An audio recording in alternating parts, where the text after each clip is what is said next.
इन सभी प्राचीन संरचनाओं में शायद सबसे शानदार पिरामिड है और इसके पत्थर विशाल हैं, जिनमें से कुछ को सैकड़ों मील दूर स्थित खदान से लाया गया था। आपको क्या लगता है, उन्होंने यह कैसे किया होगा? दुनिया को लगता था कि वह जानती है कि पिरामिड किसने बनाए थे, लेकिन जो रोगन के एक एपिसोड ने एक अप्रत्याशित मोड़ ले लिया। पिरामिड में इस्तेमाल किया गया ग्रेनाइट दक्षिण में 500 मील से भी अधिक दूर से लाया गया था। वे भारी पत्थरों को हिला सकते थे क्योंकि वे उन्हें गीली रेत पर रखते थे और फिर उन्हें धकेलते हुए आगे बढ़ाते थे। दर्शकों ने देखा कि ग्राहम हैनकॉक ने बताया कि उन्होंने पता लगा लिया है कि वास्तव में पिरामिड किसने बनाए थे और उन्होंने इसका सबूत भी पेश किया। हैनकॉक द्वारा प्रस्तुत सबूतों को सुनकर जो रोगन दंग रह गए, क्योंकि ये सबूत एक उन्नत, भूली हुई सभ्यता की ओर इशारा करते थे जिसकी इंजीनियरिंग क्षमताएं मुख्यधारा के इतिहास द्वारा स्वीकार की गई क्षमताओं से कहीं अधिक थीं। हैनकॉक के अनुसार दशकों से इन सुरागों को नजरअंदाज किया गया था और उनके निष्कर्षों ने पुरातत्व की नींव को ही चुनौती दी। मिस्र के पिरामिड वास्तव में किसने बनवाए थे और हमें यह सच्चाई अब क्यों पता चल रही है? देखते रहिए, क्योंकि यह खुलासा पूरी दुनिया को चौंका देगा। ग्राहम हैनकॉक और पिरामिड का प्रश्न। प्राचीन रहस्यों की खोज करने वाले इतिहासकारों की आम छवि से अलग ग्राहम हैनकॉक का व्यक्तित्व विशिष्ट है। मिस्रविदों या अकादमिक जगत के स्थायी प्रोफेसरों के विपरीत, हैनकॉक की अनूठी पृष्ठभूमि उन्हें दूसरों से अलग करती है। परंपरागत पुरातत्व जगत से संबंधित न होने के बावजूद कई लोग उन्हें भरोसेमंद मानते हैं। प्राचीन इतिहास के रहस्यों में उतरने से पहले हैनकॉक ने द इकोनॉमिस्ट में पत्रकार के रूप में काम किया था। हालांकि 1990 के दशक की शुरुआत में उनका ध्यान मानव इतिहास के भूले बिसरे, अनदेखे या छिपे हुए पहलुओं को उजागर करने की ओर केंद्रित हो गया। उनके प्रश्न सीधे सादे थे, लेकिन उनका प्रभाव गहरा था। क्या होगा यदि अतीत की सभ्यताएं वास्तव में हमारी मान्यता से कहीं अधिक प्राचीन हों? क्या ऐसा हो सकता है कि स्कूलों में पढ़ाया जाने वाला इतिहास एक विशाल कथा का मात्र एक छोटा सा अंश हो? और क्या यह संभव है कि महत्वपूर्ण सत्य रेत, पत्थर और वर्षों के अकादमिक विरोध के कारण दब गए हों? 30 से अधिक वर्षों से हैनकॉक इन अवधारणाओं का पता लगाने के लिए विश्वभर की यात्रा कर रहे हैं। उन्होंने मिस्र के पिरामिडों, इंडोनेशिया के जंगलों, जापान के निकट जलमग्न खंडहरों और मध्य अमेरिका के प्राचीन मंदिर स्थलों का अध्ययन किया है। अपनी यात्राओं के दौरान उन्होंने भूविज्ञान, खगोल विज्ञान, प्राचीन भाषाओं और तुलनात्मक पौराणिक कथाओं जैसे विषयों का गहन अध्ययन किया है और इन विषयों के विशेषज्ञों के साथ मिलकर काम किया है। उनका दृष्टिकोण विभिन्न विषयों का उपयोग करके उन संबंधों और प्रतिरूपों की पहचान करना है जिन्हें अक्सर मुख्यधारा के शोधकर्ता अनदेखा कर देते हैं। हालांकि कुछ पारंपरिक विद्वान उनके विचारों को छद्म वैज्ञानिक कहकर आलोचना करते हैं, वहीं बड़ी संख्या में पाठक और दर्शक उन्हें सकारात्मक दृष्टि से देखते हैं। उन्हें ऐसे व्यक्ति के रूप में देखा जाता है जो कठिन प्रश्न पूछने से नहीं डरता और अपने तर्कों को शोध, चित्रों और व्यक्तिगत अनुभवों से पुष्ट करता है, जो आम तौर पर स्वीकृत मान्यताओं पर सवाल उठाते हैं। आलोचकों का तर्क है कि उनके सिद्धांत भ्रामक हैं या अकादमिक जगत के लिए हानिकारक हैं, लेकिन कई लोगों का मानना है कि वे प्राचीन इतिहास की प्रचलित व्याख्या में मौजूद कमियों को उजागर कर रहे हैं। यही कारण है कि जो रोगन एक्सपीरियंस पॉडकास्ट पर उनकी उपस्थिति ने काफी ध्यान आकर्षित किया है। शो में लंबी बातचीत के माध्यम से उन्हें अपने विचारों को विस्तार से समझाने का अवसर मिलता है। बॉन्सन और रोगन के दर्शक पारंपरिक धारणाओं को चुनौती देने वाले दृष्टिकोणों को सुनना पसंद करते हैं। हैनकॉक यह दावा नहीं करते कि उन्हें सब कुछ पता है। वे आधिकारिक कहानी में मौजूद कमियों को उजागर करते हैं। जो रोगन एक्सपीरियंस शो में वे अक्सर कहते हैं कि कई कथित तथ्यों के लिए पर्याप्त सबूत नहीं हैं। गीजा का महान पिरामिड इस बात का अच्छा उदाहरण है। महान पिरामिड विश्व स्तर पर एक प्रसिद्ध संरचना है। इसकी विशालता, सटीकता और मजबूती की अनेक लोग प्रशंसा करते हैं। हालांकि इसके बारे में और जानने के लिए पिरामिड के अंदर प्रवेश करने पर भीतर की खामोशी मन को स्तब्ध कर देती है। आधिकारिक मान्यता के अनुसार फराओ खुफू, जिन्हें चेओप्स भी कहा जाता है, ने लगभग 2500 ईसा पूर्व इस पिरामिड का निर्माण करवाया था। कहा जाता है कि चूना पत्थर के ब्लॉकों, तांबे के औजारों, लकड़ी की स्लेजों और एक विशाल कार्यबल की मदद से इसे बनाने में 20 साल से कुछ अधिक समय लगा था। यह विवरण कई वर्षों से पाठ्य पुस्तकों के माध्यम से पीढ़ी दर पीढ़ी चला आ रहा है। हालांकि हैनकॉक एक ऐसा प्रश्न पूछते हैं जिसे उन्होंने जो रोगन के पॉडकास्ट पर कई बार उठाया है। इसका प्रमाण कहां है? प्राचीन मिस्र हर चीज को सावधानीपूर्वक दस्तावेजित करने के लिए प्रसिद्ध था। शाही परिवारों की कब्रें लेखों, प्रार्थनाओं, नामों, प्रतीकों और दैवीय सत्ता की स्वीकृति से भरी पड़ी हैं। प्रत्येक शासक का उद्देश्य एक अमिट छाप छोड़ना था। फिर भी ग्रेट पिरामिड के अंदरूनी हिस्से में इन सब चीजों का अभाव है। दीवारों पर कोई लेख नहीं है, कोई नक्काशी नहीं है और कोई सजावटी तत्व नहीं है। कक्ष विशाल, शांत हैं और पूरी तरह से बड़े बड़े पत्थर के ब्लॉकों से बने हैं, जिन्हें उल्लेखनीय सटीकता के साथ व्यवस्थित किया गया है। और फिर एक बार फिर आप देख सकते हैं कि ढक्कन एक जार है। इनमें से कुछ डिब्बे ग्रेनाइट के बने हैं। पिरामिड के राजा के कक्ष में स्थित ग्रेनाइट का बक्सा असामान्य है।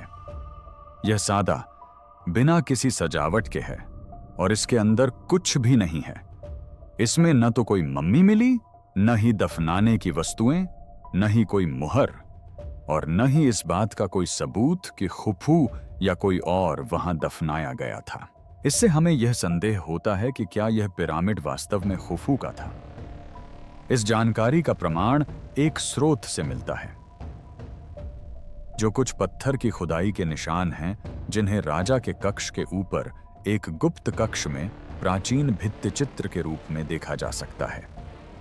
माना जाता है कि इन निशानों को 1837 में ब्रिटिश खोजकर्ता कर्नल हॉवर्ड वाइस ने खोजा था, जिन्होंने बंद क्षेत्रों तक पहुंचने के लिए विस्फोटकों का इस्तेमाल किया था। वाइस की डायरी के अनुसार उन्होंने विस्फोट करके उस कक्ष में प्रवेश किया और वहां उन्हें खुफू का उल्लेख करने वाले शिलालेख मिले।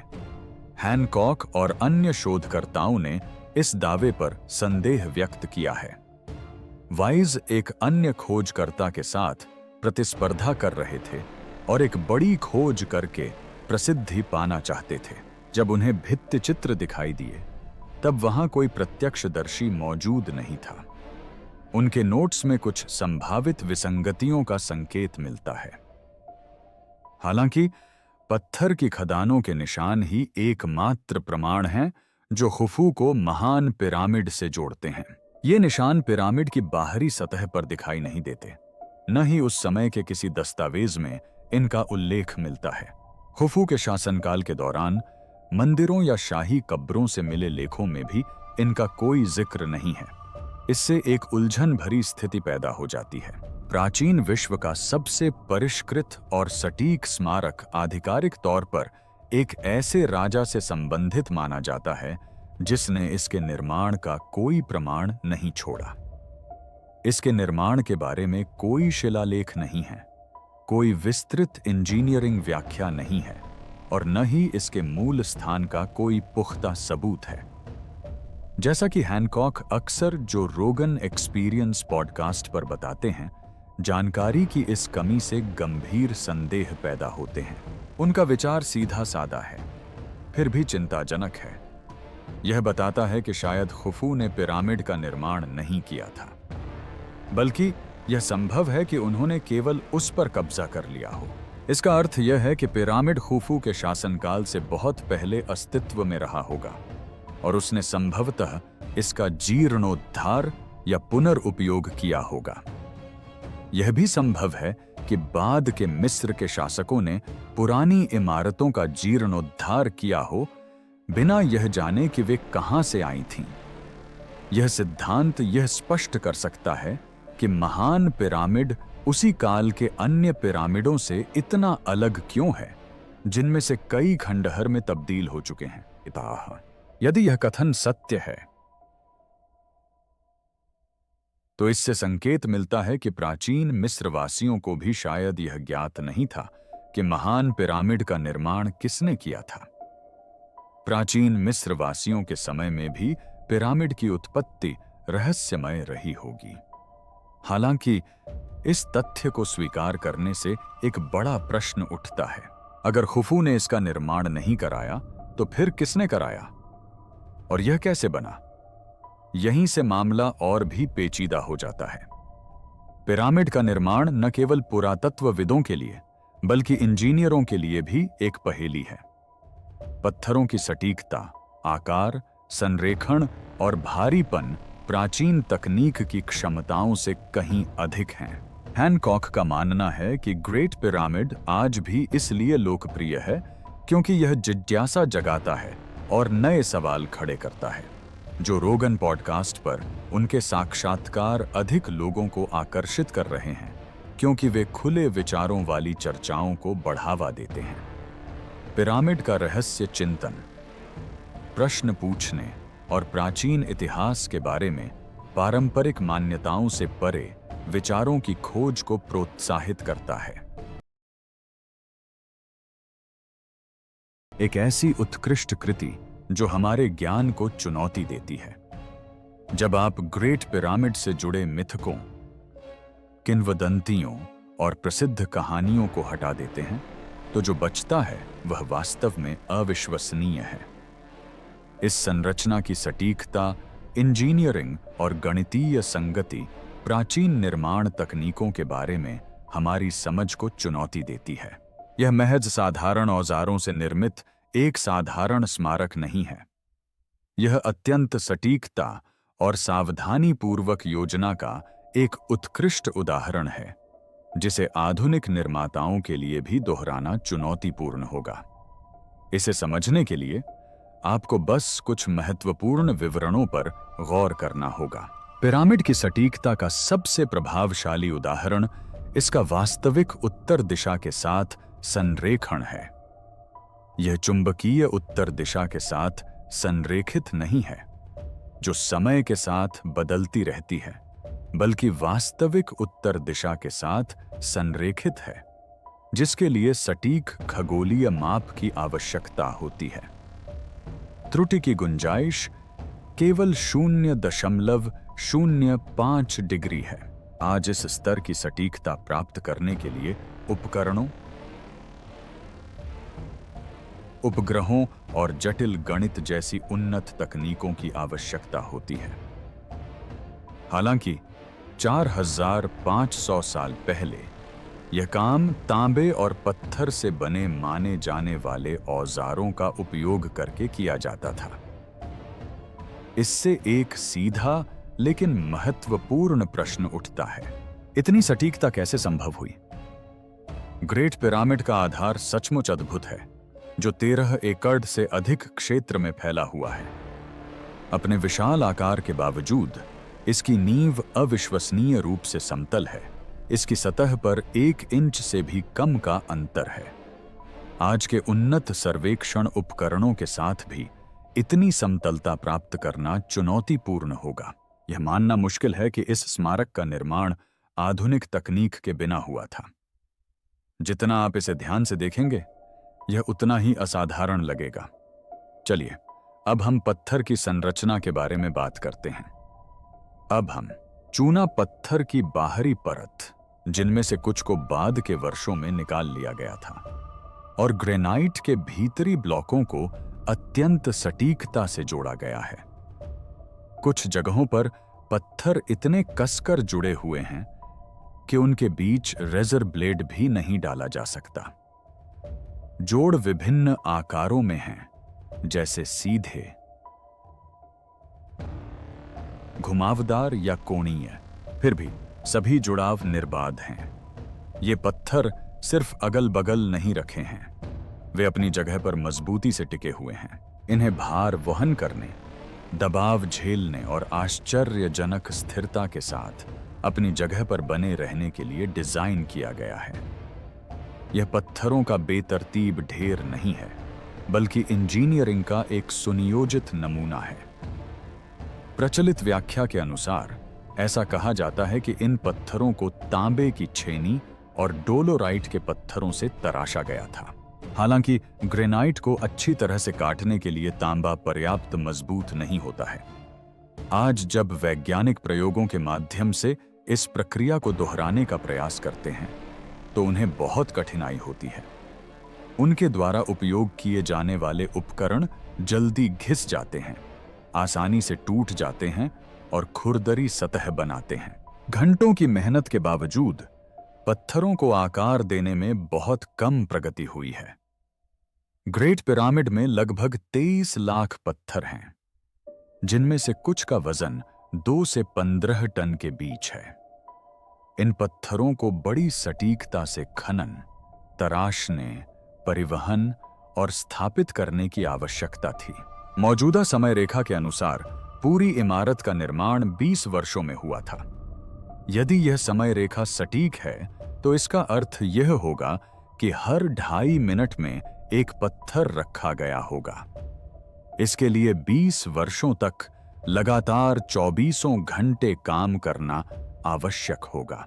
इस कार्य के लिए अपेक्षित निर्माण गति और समन्वय का स्तर लगभग असंभव प्रतीत होता है। इसमें किसी भी प्रकार की बड़ी त्रुटि नहीं होनी चाहिए और संरचना की गणितीय सटीकता हर जगह एक समान होनी चाहिए। इस चुनौती की विशालता को समझना कठिन है। पिरामिड का भीतरी भाग रहस्यमय है। ग्रैंड गैलरी, राजा का कक्ष और उन्हें जोड़ने वाले गलियारे ज्यामिति के सावधानी पूर्वक और सुनियोजित उपयोग से निर्मित किए गए थे। इसके आयाम सटीक योजना और गणितीय ज्ञान को दर्शाते हैं। पिरामिड की ऊंचाई और आधार का अनुपात गणितीय स्थिरांक पाई का बहुत सटीक अनुमान देता है। पिरामिड की डिजाइन सौर वर्ष, विषुव और पृथ्वी की वक्रता की समझ को भी दर्शाती है। ये पहलू साबित करते हैं कि पिरामिड का उपयोग केवल दफनाने के उद्देश्य से कहीं अधिक है। यह पत्थर से निर्मित एक वैज्ञानिक उपकरण की तरह दिखता है। ग्राहम हैनकॉक का मानना है कि ग्रेट पिरामिड की डिजाइन को साधारण या आकस्मिक नहीं माना जा सकता। उनका मानना है कि ग्रेट पिरामिड के निर्माण में लगी बुद्धिमत्ता का स्तर बाद के मिस्र के पिरामिडों की तुलना में कहीं अधिक है। गीजा के 3 महान पिरामिड बाद के पिरामिडों से भिन्न हैं। गीजा परियोजना के पूरा होने के बाद प्राचीन मिस्र में पिरामिड निर्माण में भारी गिरावट आई। सच कहें तो 5वें राजवंश के पिरामिडों की हालत बेहद खराब है। बाद के पिरामिड अस्थिर हैं, टूट फूट रहे हैं या बुरी तरह क्षतिग्रस्त हैं, जिनमें से कुछ की पहचान करना भी मुश्किल है। इससे यह सवाल उठता है कि पहले बड़े पिरामिड में लगभग उत्तम इंजीनियरिंग कैसे हासिल हुई, जबकि बाद में बने पिरामिडों में काफी गिरावट आई। हैनकॉक का मानना है कि ग्रेट पिरामिड की उत्पत्ति केवल प्राचीन साम्राज्य से ही नहीं हुई होगी। उनका सुझाव है कि यह विरासत में मिला हो सकता है, इसका पुनर्उपयोग किया गया हो सकता है, या इसे लुप्त हो चुके ज्ञान का उपयोग करके बनाया गया हो सकता है। उनके अनुसार पिरामिड इंजीनियरिंग और गणित की उन्नत समझ को दर्शाता है, जो इतिहास में आमतौर पर वर्णित ज्ञान से कहीं अधिक है। ग्रेट पिरामिड को डिजाइन और निर्माण की एक उल्लेखनीय उपलब्धि माना जाता है, जो आज भी लोगों को प्रभावित और प्रेरित करती है। इसकी सटीकता, परिशुद्धता और विशालता इसे अन्य प्राचीन संरचनाओं से अलग बनाती है। हालांकि रहस्य तब और गहरा जाता है जब आप सोचते हैं कि पिरामिड के निर्माण के लिए विशाल पत्थरों को कैसे लाया गया होगा। महान पिरामिड के निर्माण में प्रयुक्त सामग्रियों की उत्पत्ति, परिवहन और स्थापना आज भी एक रहस्य है। इन विशिष्ट पहलुओं की जांच करने से ग्रेट पिरामिड के बारे में और भी रहस्यमय तत्व सामने आते हैं। पिरामिड का रहस्य जो गहराता जा रहा है। लोग अक्सर ग्रेट पिरामिड के सटीक माप, उत्तम आकार और नक्षत्रों के साथ संरेखण का जिक्र करते हैं। निर्माण के दौरान सामग्रियों को कैसे ले जाया गया और कैसे रखा गया, इसकी जांच करने पर रहस्य और भी गहरा जाता है।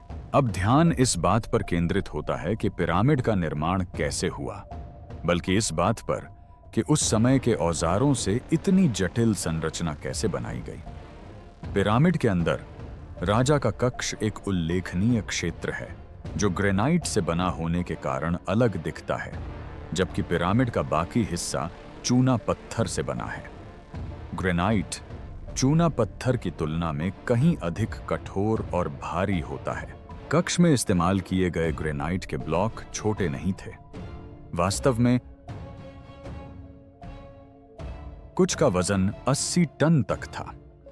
इन विशाल ब्लॉकों को असवान की एक खदान से लाया गया था, जो गीजा से 500 मील से अधिक दूर है। सिर्फ एक पत्थर के भारी वजन के बारे में सोचकर ही कोई भी सोचने पर मजबूर हो जाएगा। कल्पना कीजिए कि इन विशालकाय पत्थरों को न केवल जमीन पर, बल्कि नील नदी के बहाव के साथ ऊपर की ओर ले जाना, फिर उन्हें जमीन पर खींचना और अंत में 150 फीट से अधिक ऊंचाई पर पिरामिड में उठाना कितना मुश्किल रहा होगा। और कहा जाता है कि यह सब कुछ केवल रस्सियों, लकड़ी की स्लेज और मानव शक्ति के बल पर ही संभव हो पाया था। निम्नलिखित व्याख्या परंपरागत रूप से पाठ्य पुस्तकों में दी जाती रही है। हालांकि सैद्धांतिक रूप से जो संभव था और जो दावा किया गया है, उसमें महत्वपूर्ण अंतर है। इस विशाल परियोजना को कैसे पूरा किया गया, इसका कोई ठोस भौतिक प्रमाण नहीं है। प्रचलित सिद्धांत रैंप के उपयोग से संबंधित है। ऐसा माना जाता है कि श्रमिकों ने ग्रेनाइट के ब्लॉकों को ऊपर ले जाने के लिए पिरामिड के बगल में बड़े रैंप बनाए थे। ये रैंप सीधे, टेढ़े मेढ़े या संरचना के चारों ओर सर्पिलाकार हो सकते थे, जिससे श्रमिकों को भारी ब्लॉकों को उनकी जगह पर धकेलने में आसानी होती थी। फिर भी समकालीन इंजीनियर इस अवधारणा को लेकर गंभीर चिंताएं जताते हैं। इतने भारी पत्थरों को उठाने में सक्षम रैंप के लिए भारी मात्रा में सामग्री की आवश्यकता होती।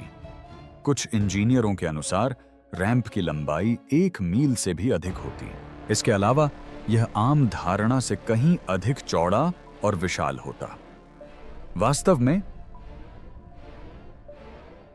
इसके निर्माण में पिरामिड से भी अधिक सामग्री लगती। इतने बड़े ढांचे के स्पष्ट प्रमाण अवश्य ही मिलने चाहिए थे।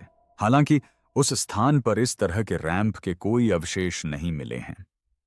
वैकल्पिक सिद्धांतों में आंतरिक रैंप, पुली सिस्टम या विशेष लिफ्टिंग उपकरण के उपयोग का सुझाव दिया गया है। हालांकि इन विचारों का समर्थन करने के लिए ठोस पुरातात्विक साक्ष्यों का अभाव है। तांबे की छेनी, लकड़ी की स्लेज और रस्सियों जैसे आम तौर पर इस्तेमाल होने वाले औजार कठिन परिस्थितियों में खरे नहीं उतरते। पत्थर के काम में माहिर विशेषज्ञों ने प्राचीन काल में इस्तेमाल होने वाले औजारों से ग्रेनाइट के ब्लॉकों को आकार देने और उन्हें एक जगह से दूसरी जगह ले जाने की कोशिश की। लेकिन उन्हें यह प्रक्रिया बेहद चुनौतीपूर्ण, धीमी और अप्रभावी लगी। कई आधुनिक पत्थर कारीगरों का मानना है कि मिस्रविदों द्वारा बताए गए औजारों का उपयोग करके ही ग्रेट पिरामिड का निर्माण करना असंभव होगा। ग्राहम हैनकॉक ने इस विषय पर कई बार चर्चा की है, जिसमें जो रोगन पॉडकास्ट भी शामिल है। उनका मानना है कि गीजा की संरचनाओं का निर्माण केवल शारीरिक श्रम से ही नहीं हुआ था, बल्कि इसके लिए उन्नत ज्ञान की भी आवश्यकता थी। हैनकॉक का मानना है कि निर्माणकर्ताओं के पास इंजीनियरिंग की उच्च स्तरीय विशेषज्ञता थी, जिसे बाद में नजरअंदाज कर दिया गया या भुला दिया गया। हालांकि उनके पास इस बात के सभी जवाब नहीं हैं कि उन्होंने यह कैसे किया। हैनकॉक को पूरा विश्वास है कि पारंपरिक व्याख्या मूलभूत प्रश्नों का समाधान करने में अपर्याप्त है। चाहे निर्माताओं ने परिष्कृत उठाने वाले तंत्रों का उपयोग किया हो या भौतिकी की गहरी समझ रखते हों जो अब लुप्त हो चुकी है। हैनकॉक का तर्क है कि आधिकारिक सिद्धांत में कई कमियां हैं।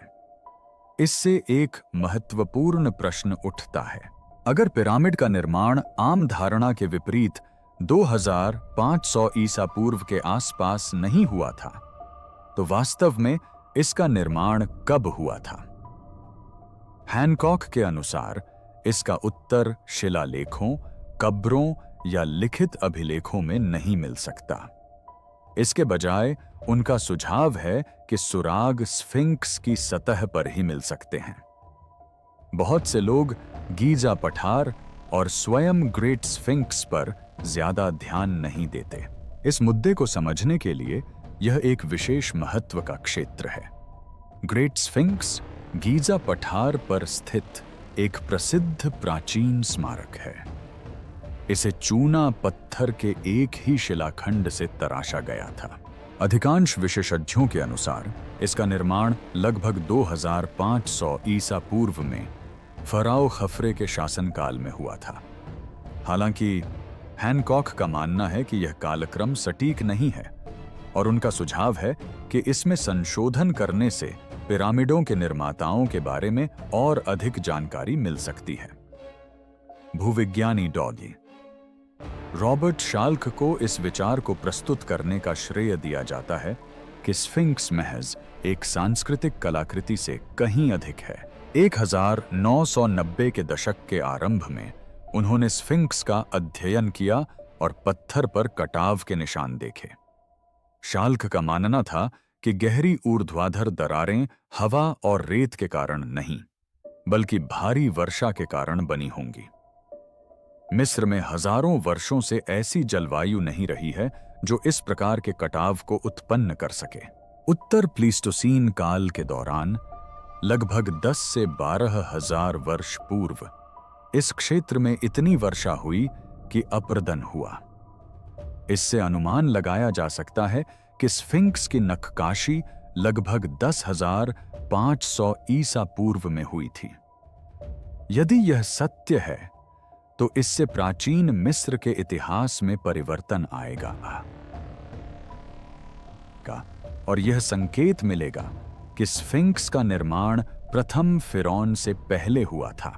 इससे यह संकेत मिलता है कि पहले की सोच से कहीं अधिक समय पहले एक उन्नत सभ्यता अस्तित्व में थी।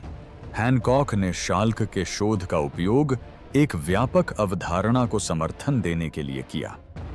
उन्होंने 10,500 ईसा पूर्व के वर्ष को एक विश्वव्यापी आपदा के सिद्धांत से जोड़ा। यह विपत्ति यंगर ड्रायस नामक तीव्र जलवायु परिवर्तन के काल से संबंधित हो सकती है। कुछ वैज्ञानिकों का मानना है कि पृथ्वी से किसी धूमकेतु के टकराने या बर्फ पिघलने से आई भीषण बाढ़ ने हिम युग को अचानक समाप्त कर दिया और प्राचीन सभ्यताओं का विनाश कर दिया। यदि स्फिंक्स का निर्माण इस आपदा से पहले हुआ था, तो यह उस सभ्यता का अवशेष हो सकता है जो अब अस्तित्व में नहीं है। मुख्यधारा के विशेषज्ञ इस विचार से सहमत नहीं हैं, लेकिन उन्हें स्फिंक्स के क्षरण को स्पष्ट करने में कठिनाई हो रही है। हवा और रेत इस प्रकार के क्षरण का कारण नहीं बन सकते, केवल पानी ही ऐसा कर सकता है। इसलिए हैनकॉक का मानना है कि स्फिंक्स का निर्माण 2500 ईसा पूर्व में नहीं हुआ था। उनका सुझाव है कि फिरौन शासकों ने शायद पिरामिडों की तरह ही इसकी मरम्मत या इसका पुनर्उपयोग किया होगा। वे बताते हैं कि 10,500 ईसा पूर्व की तिथि आकाश में एक विशेष स्थिति से मेल खाती है, जब ओरियन नक्षत्र के तारे गीजा के स्मारकों के साथ एक सीध में आ गए थे।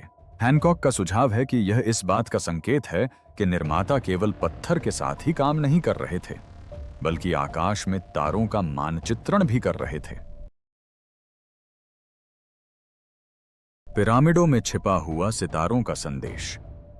ग्राहम हैनकॉक द्वारा पिरामिडों के निर्माताओं के बारे में अपना सिद्धांत प्रकट करने से पहले उन्होंने जो रोगन के शो में एक महत्वपूर्ण प्रश्न उठाया। उन्होंने इस बात पर विचार किया कि पिरामिड महज मकबरे या स्मारक नहीं हैं, बल्कि एक व्यापक संदेश का हिस्सा हैं। उनका सुझाव था कि यह संदेश स्याही से या दीवारों पर नहीं लिखा गया है, बल्कि तारों से जुड़ा है। यह विचार रॉबर्ट बाल्वो के पिरामिड और ओरियन तारामंडल के बीच संबंध के सिद्धांत से मेल खाता है। इन सभी संबंधों में शायद सबसे प्रचलित संबंध ओरियन तारामंडल से है। ओरियन तारामंडल आकाश के सबसे प्रमुख और आसानी से पहचाने जाने वाले तारामंडलों में से एक है, जिसका गीजा पठार को देखने के नजरिए पर गहरा प्रभाव पड़ा है। बोवाल ने 3 मुख्य पिरामिडों के संरेखण में एक दिलचस्प अंतर पाया। ये पिरामिड पूरी तरह से सीधी पंक्ति में नहीं है, क्योंकि सबसे छोटा पिरामिड थोड़ा एक तरफ झुका हुआ है। पहले,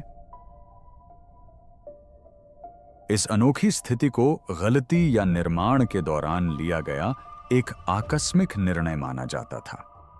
हालांकि बोवाल ने देखा कि यही पैटर्न ओरियन तारामंडल में भी पाया जाता है। ओरियन नक्षत्र के तीनों तारे एक समान ढंग से व्यवस्थित हैं, जिनमें से एक तारा अन्य 2 तारों द्वारा निर्मित रेखा से थोड़ा हटकर है। इस समानता ने पिरामिडों के संरेखण की धारणा को आकस्मिकता से हटकर एक सुनियोजित प्रक्रिया के रूप में बदल दिया। बोवाल ने कंप्यूटर प्रोग्रामों का उपयोग करके यह पता लगाया कि गीजा के ऊपर तारे कब पिरामिडों की संरचना के समान दिखाई देते होंगे। उन्होंने पाया कि यह लगभग 10,500 ईसा पूर्व का है। यह खोज अप्रत्याशित थी, क्योंकि यह डॉटसीपो रॉबर्ट शॉक के निष्कर्षों से मेल खाती थी। शॉक ने स्फिंक्स पर हुए क्षरण का अध्ययन किया और निष्कर्ष निकाला कि यह पहले की अपेक्षा कहीं अधिक पुराना है। उनके शोध से भी उसी प्राचीन काल की ओर संकेत मिला। खगोल विज्ञान और भूविज्ञान से प्राप्त 2 अलग-अलग प्रकार के साक्ष्यों ने एक ही प्राचीन काल की ओर इशारा किया, जिसने ग्राहम हैनकॉक को उत्सुक कर दिया। उन्हें यह असंभव लगा कि यह संरेखण महज एक संयोग हो। हैनकॉक का मानना है कि इससे यह संकेत मिलता है कि गीजा पठार को जानबूझकर पृथ्वी के आकाश की प्रतिकृति बनाने के लिए डिजाइन किया गया था, जिससे एक सटीक और उद्देश्यपूर्ण खगोलीय खाका तैयार हुआ। यह अवधारणा तब और अधिक विश्वसनीय हो जाती है जब हम दुनिया भर के उन प्राचीन पुरातात्विक स्थलों का अध्ययन करते हैं जिनमें समानताएं दिखाई देती हैं। उदाहरण के लिए, तुर्की में गोबेकली टेपे और मेक्सिको में तेओतिहुआकान में ऐसी इमारतें हैं जो खगोलीय संरचनाओं की नकल करती प्रतीत होती हैं। इन संरचनाओं की व्यवस्था से संकेत मिलता है कि विश्व के विभिन्न भागों में स्थित प्राचीन सभ्यताओं को खगोल विज्ञान का गहन ज्ञान था। इससे यह धारणा बनती है कि अतीत में ज्ञान का एक सार्वभौमिक स्तर रहा होगा जो सामान्य धारणा से कहीं अधिक परिष्कृत था। हैनकॉक ने जो रोगन एक्सपीरियंस कार्यक्रम में सुझाव दिया कि प्राचीन स्थल धरती पर आकाश के मानचित्रों के समान हैं, उनका मानना है कि ये पिरामिड किसी बड़ी आपदा से बचे लोगों द्वारा बनाए गए थे, जिन्हें तारों और आकृतियों के बारे में काफी जानकारी थी। उन्होंने चीजों को लिखकर रखने के बजाय आकाश को प्रतिबिंबित करने वाली संरचनाएं बनाईं। ताकि वे ऐसे संदेश छोड़ सकें जो कई वर्षों तक कायम रह सकें। इस दृष्टिकोण से देखने पर पिरामिडों पर ध्यान केंद्रित करने का नजरिया बदल जाता है। अब मुख्य प्रश्न केवल इनके निर्माण के समय को लेकर नहीं है, यह इस बात की पहचान करने के इर्द गिर्द घूमता है कि इतनी अविश्वसनीय सटीकता के साथ इनकी योजना बनाने और निर्माण करने का कौशल और ज्ञान किसके पास था। यदि संरेखण से संबंधित समय सीमा सटीक है, तो निर्माता स्थापित सभ्यताओं के उदय से बहुत पहले काम कर रहे थे। इससे पता चलता है कि उनके पास उस समय के लोगों के सामान्य ज्ञान से कहीं अधिक ज्ञान था। हैनकॉक का मानना है कि साक्ष्य मानव इतिहास के एक भूले हुए काल से संबंधित लोगों के एक समूह की ओर इशारा करते हैं। उनका सिद्धांत है कि अंतिम हिमयुग से पहले एक सभ्यता अस्तित्व में थी जो खगोल विज्ञान, ज्यामिति और पृथ्वी आकाश के संरेखण में सूचना को कोडित करने में उन्नत थी। ये प्राचीन लोग संभवतः अपनी सभ्यता के लुप्त हो जाने के बाद भी पीढ़ियों तक अपना ज्ञान पहुंचाने के लिए स्मारक बनाते रहे होंगे। सबसे छोटे पिरामिड का अनूठा स्थान इस अवधारणा का एक महत्वपूर्ण पहलू है। यह महज एक विचित्र वास्तुशिल्पीय निर्णय से कहीं अधिक है। यह ओरियन नक्षत्र की पेटी का एक सुनियोजित संदर्भ है। पिरामिडों का आकाश के साथ संरेखण स्फिंक्स से मिले प्रमाणों से मेल खाता है। जब हम दुनिया भर में इसी तरह की तारा संरेखित संरचनाएं देखते हैं, तो यह एक यादृच्छिक घटना नहीं, बल्कि एक सामान्य प्राचीन ज्ञान का संकेत देता है। हैनकॉक का मानना है कि इन स्मारकों का निर्माण भविष्य के लोगों से संवाद स्थापित करने के एक माध्यम के रूप में किया गया था। स्मारकों की स्थिति का सावधानीपूर्वक निर्धारण किया गया था और संरचनाओं का आकार सोच समझकर निर्धारित किया गया था। उनका सुझाव है कि इन्हें बनाने वाले लोग दुनिया को उस तरह से समझते थे जो समय के साथ भुला दिया गया है। पिरामिड और अन्य प्राचीन स्थल इस लुप्त ज्ञान के प्रतीक हैं। मुख्य प्रश्न केवल पिरामिडों तक सीमित नहीं है, बल्कि इससे कहीं अधिक व्यापक है। यह उन व्यक्तियों को खोजने से संबंधित है जिन्होंने इतनी सटीक, नक्षत्रों से संरेखित और अर्थपूर्ण कृति का निर्माण किया। पिरामिडों के गुप्त निर्माता। इस लेख में ग्राहम हैनकॉक एक ऐसे विचार पर चर्चा करते हैं जिसे अधिकांश मुख्यधारा के इतिहासकार नजरअंदाज करते हैं। उनका दावा है कि पिरामिडों का निर्माण फराओ खुफू या किसी अन्य फराओ ने नहीं करवाया था। इसके बजाय उनका सुझाव है कि मिस्र में राजवंशों के अस्तित्व में आने से बहुत पहले एक अलग समूह ने इनका निर्माण किया था। हैनकॉक का मानना है कि इन संरचनाओं के वास्तविक निर्माता एक उन्नत सभ्यता के लोग थे जो अंतिम हिमयुग से पहले अस्तित्व में थी। यह सभ्यता लगभग 12,800 वर्ष पहले एक वैश्विक आपदा के कारण लुप्त हो गई, जिसका कारण संभवतः यंगर ड्रायस युग के दौरान पृथ्वी से टकराने वाला एक धूमकेतु था। जो रोगन एक्सपीरियंस पर अपने साक्षात्कार के दौरान हैनकॉक ने बताया कि इन व्यक्तियों को आदिम नहीं माना जाता था, बल्कि वे कुशल वास्तुकार, सटीक खगोलविद और विशेषज्ञ नाविक थे। उन्होंने उन्हें एक भूला हुआ समूह बताया जिसे वे देवताओं के जादूगर कहते हैं। जब उनकी सभ्यता का पतन हुआ तो बचे हुए सदस्यों ने अपना ज्ञान दुनिया के विभिन्न हिस्सों में फैलाया, जिसने बाद की प्राचीन सभ्यताओं की नींव रखी।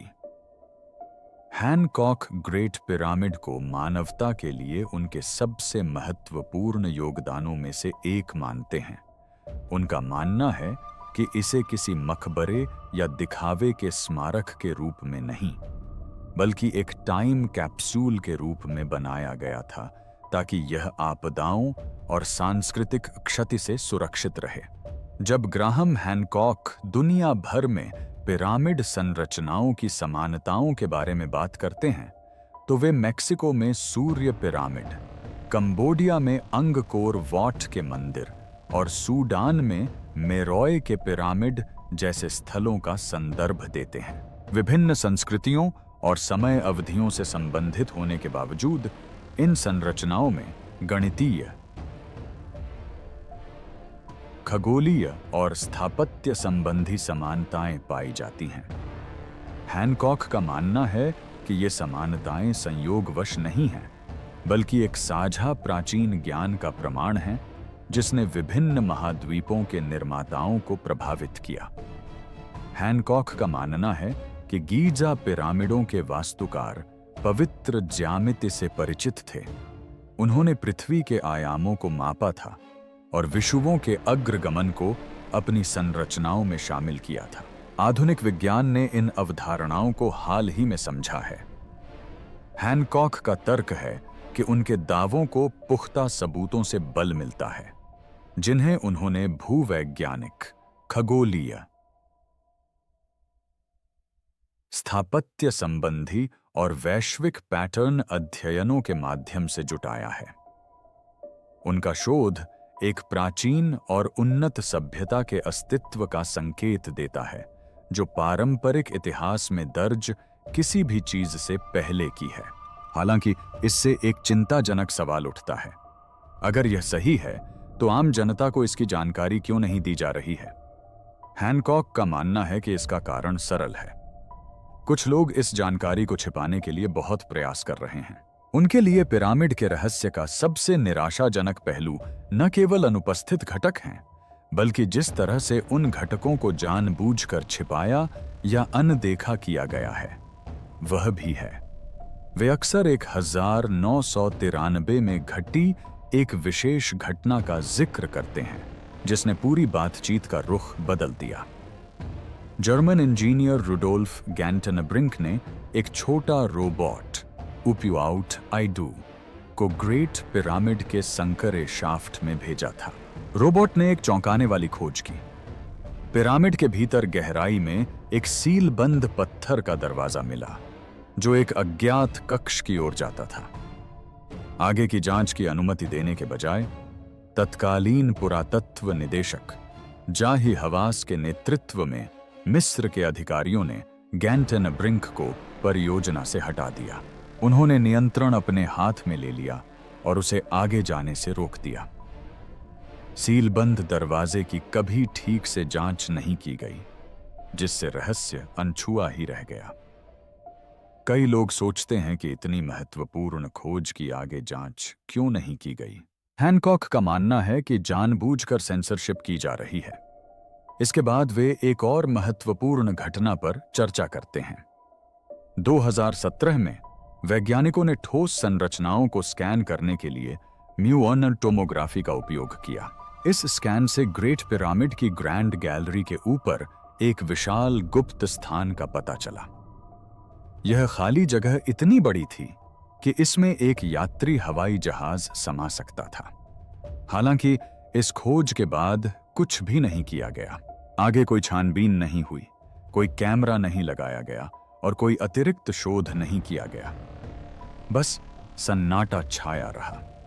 पूछताछ को बंद करने, जानकारी देने से इनकार करने और जांच को समाप्त करने के इस निरंतर चक्र ने हैनकॉक को बोलने के लिए मजबूर कर दिया। जो रोगन के पॉडकास्ट पर एक साक्षात्कार के दौरान हैनकॉक ने कहा कि वे अब चुप नहीं रह सकते। उनका मानना है कि कुछ खोजों को जनता से छिपाया जा रहा है, इसलिए नहीं कि वे खतरनाक हैं, बल्कि इसलिए कि वे सब कुछ बदल देंगे।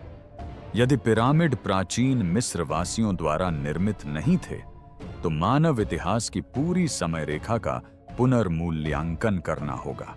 अनेक पेशे, संगठन और राष्ट्रीय विचार विमर्श घटनाओं के वर्तमान परिप्रेक्ष्य पर निर्भर करते हैं। इस पर सवाल उठाना न केवल चिंताजनक है, बल्कि क्रांतिकारी भी साबित हो सकता है।